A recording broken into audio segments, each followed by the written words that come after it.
Pernahkah Anda merasa seperti sedang menjalani kehidupan orang lain? Dulu, lemari saya penuh dengan kemeja putih, abu-abu, dan jas. Itu adalah simbol status, simbol gaji 2 digit, dan simbol kesuksesan yang didikte oleh dunia. Saya adalah seorang manajer senior yang terlihat terbang tinggi di mata semua orang di kantor.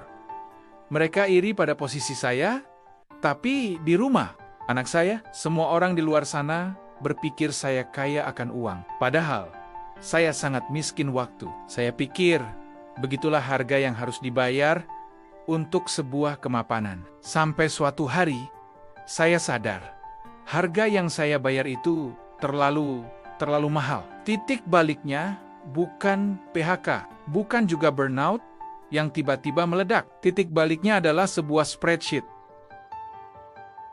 Waktu itu saya sedang menghitung target bonus saya berikutnya, dan tiba-tiba saya menyadari sesuatu yang mengerikan. Bahkan jika saya berhasil mencapai target ini, hidup saya tidak akan berubah.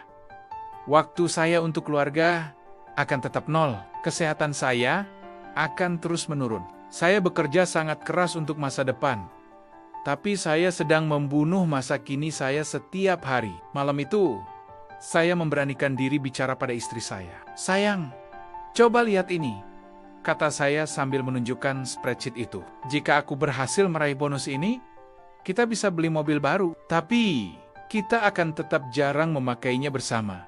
Karena aku akan terus di kantor sampai tengah malam." Jawaban istri saya menampar saya. Dia berkata, "Mas, mobil baru itu hanya akan parkir di garasi. Yang aku mau, kamu ada di sini. Anak kita besok ulang tahun yang kelima. Dia hanya minta satu hal. Kamu yang membacakan cerita sebelum tidur.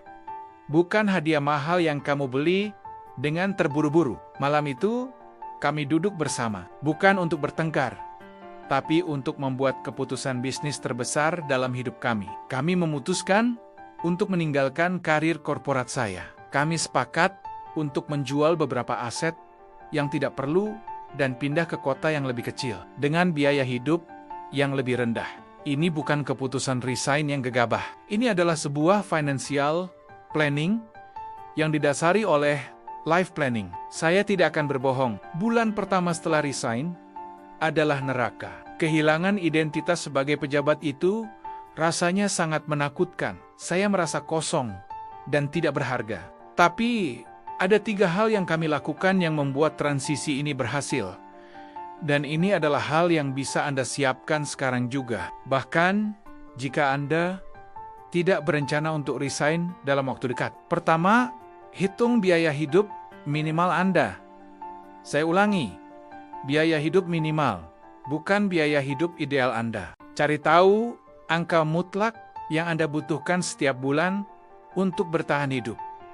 Untuk makan, cicilan, dan kebutuhan pokok. Angka ini adalah kunci kebebasan Anda. Saya terkejut saat menghitungnya. Ternyata, angka minimal saya hanya sekitar 50% dari gaji saya dulu. Sisanya, itu adalah beban mental untuk gaya hidup yang sebenarnya tidak saya nikmati. Setelah angka itu ketemu, rasa takut saya berkurang setengah. Saya tahu, saya tidak perlu uang sebanyak yang saya kira untuk bahagia. Kedua, temukan sumber penghasilan yang bisa Anda kendalikan. Saya tahu, frasa penghasilan pasif itu sudah sangat klise, tapi bagi saya ini menjadi nyata. Bentuknya adalah investasi properti kecil yang kami sewakan, dan memulai sebuah jasa konsultasi online yang hanya saya kerjakan 4 jam sehari. Saya tidak langsung kaya raya, tapi saya punya kendali penuh atas jadwal dan penghasilan saya. Saya menukar uang banyak yang pasti dengan uang cukup yang fleksibel. Ini adalah sebuah perubahan mindset yang fundamental. Dan yang ketiga, jual kemeja putih Anda. Ini bisa secara metaforis, tapi saya melakukannya secara literal. Saya menjual semua pakaian kerja formal saya. Ini adalah sebuah ritual, sebuah simbol bahwa saya tidak akan pernah kembali ke kehidupan yang mengorbankan diri saya dan keluarga saya. Saya menukar kemewahan dengan ketenangan. Saya menukar jas mahal dengan waktu yang tak ternilai. Saya berhenti membeli barang yang tidak saya butuhkan, hanya untuk mengesankan orang-orang yang sebenarnya tidak saya pedulikan. Kini, saya mungkin menghasilkan uang lebih sedikit dari sebelumnya. Tapi, saya bisa mengantar anak saya ke sekolah setiap pagi. Saya tahu apa makanan favorit istri saya. Bukan dari notes di kulkas, tapi karena kami makan siang bersama. Dan yang terpenting, saya punya lebih banyak energi dan kebahagiaan. Saya sadar, sukses di usia 30-an ke atas bukanlah tentang memiliki gaji terbesar. Sukses adalah tentang memiliki waktu dan energi untuk menikmati hasil kerja keras Anda bersama orang-orang yang Anda cintai. Jika Anda saat ini merasa terperangkap di dalam kemeja putih Anda, ingatlah ini.